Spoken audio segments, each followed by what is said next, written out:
ಎಲ್ಲರಿಗೂ ನಮಸ್ಕಾರ.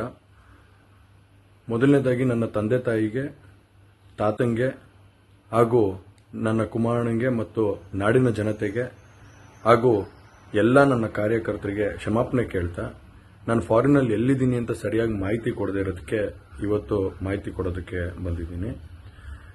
ಏನು 26ನೇ ತಾರೀಕು ಚುನಾವಣೆ ನಡೀತು. 26ನೇ ತಾರೀಕು ಚುನಾವಣೆ ನಡೆದಂಥ ಸಂದರ್ಭದಲ್ಲಿ ಅವತ್ತು ನನ್ನ ಮೇಲೆ ಯಾವುದೇ ರೀತಿ ಒಂದು ಪ್ರಕರಣ ಆಗಲಿ, ಯಾವುದೇ ಒಂದು ಕೇಸ್ ಆಗಲಿ ಏನೂ ಇರಲಿಲ್ಲ. SITನೂ ಕೂಡ ರಚನೆ ಆಗಿರಲಿಲ್ಲ.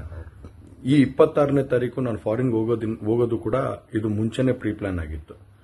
ಹಾಗಾಗಿ ನಾನು ಫಾರಿನ್ ಹೊರಟಾದ ಮೇಲೆ 3-4 ದಿನದ ನಂತರ ನಾನು ಯೂಟ್ಯೂಬ್ ನೋಡುವಂಥ ಸಂದರ್ಭದಲ್ಲಿ, ನ್ಯೂಸ್ ಚಾನೆಲ್ ನೋಡುವಂಥ ಸಂದರ್ಭದಲ್ಲಿ ನನಗೆ ಈ ಮಾಹಿತಿ ದೊರಕುವಂಥ ಕೆಲಸ ಆಯಿತು.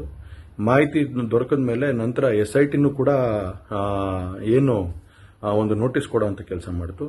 ಆ SIT ನೋಟಿಸ್ಗೂ ಕೂಡ ನಾನು ಎಕ್ಸ್ ಖಾತೆ ಮುಖಾಂತರ ಮತ್ತು ನನ್ನ ಲಾಯರ್ ಮುಖಾಂತರ ನಾನು 7 ದಿನ ಸಮಯ ಅವಕಾಶ ಕೇಳಿದ್ದೆ. 7 ದಿನ ಸಮಯ ಅವಕಾಶ ಕೇಳಿದ ಮೇಲೆ ಕೂಡ ಅದು ಮಾರನೇ ದಿನನೇ ಏನು ಕಾಂಗ್ರೆಸ್ಸಿನ ಹಿರಿಯ ನಾಯಕರಾದಂಥ ರಾಹುಲ್ ಗಾಂಧಿ ಅವರು ಮತ್ತು ಹಾಗೂ ಎಲ್ಲ ಹಿರಿಯ ನಾಯಕರುಗಳು ಏನು ಓಪನ್ ವೇದಿಕೆಗಳಲ್ಲಿ ಈ ಒಂದು ವಿಚಾರಗಳನ್ನ ಪ್ರಚಾರ ಮಾಡೋದಕ್ಕೆ ಪ್ರಾರಂಭ ಮಾಡಿದ್ರು, ಚರ್ಚೆ ಮಾಡೋದಕ್ಕೆ ಪ್ರಾರಂಭ ಮಾಡಿದ್ರು, ಒಂದು ರಾಜಕೀಯದ ಪಿತೂರಿ ಮಾಡೋಂಥ ಕೆಲಸನ ಮಾಡಿದ್ರು. ಇದೆಲ್ಲ ನೋಡಿದಂಥ ಸಂದರ್ಭದಲ್ಲಿ ನಾನು ಡಿಪ್ರೆಷನ್ಗೆ ಹೋಗುವಂಥ ಕೆಲಸ ಆಯಿತು, ಐಸೋಲೇಷನ್ಗೆ ಹೋಗುವಂಥ ಕೆಲಸ ಮಾಡಿಕೊಂಡೆ.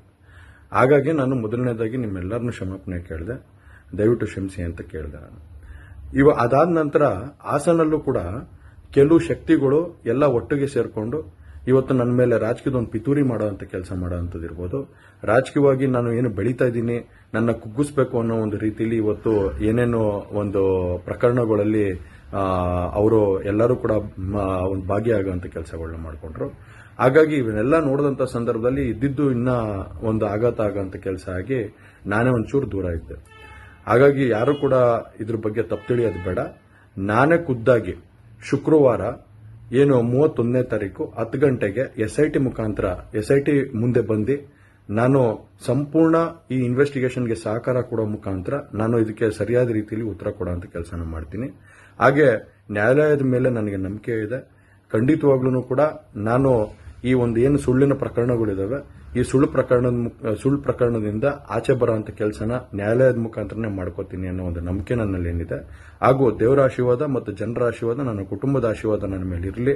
ಖಂಡಿತವಾಗ್ಲೂ ನಾನು ಈ 31ನೇ ತಾರೀಕು ಶುಕ್ರವಾರ ನಾನು SIT ಮುಂದೆ ಬರ್ತೀನಿ. ಬಂದ ನಂತರ ನಾನು ಇದಕ್ಕೆಲ್ಲದಕ್ಕೂ ಕೂಡ ಇದಕ್ಕೆ ತಲೆ ಎಳೆಯುವಂಥ ಕೆಲಸನ ಮಾಡ್ತೀನಿ. ನನ್ನ ಮೇಲೆ ನಂಬಿಕೆ ಇರಲಿ ಅಂತ ಹೇಳಿ ನಿಮ್ನೆಲ್ಲರನ್ನೂ ಕೋರ್ತಾ ನಾನು ಧನ್ಯವಾದ ಹೇಳಕ್ಕೆ ಇಷ್ಟಪಡ್ತೀನಿ. ಧನ್ಯವಾದ.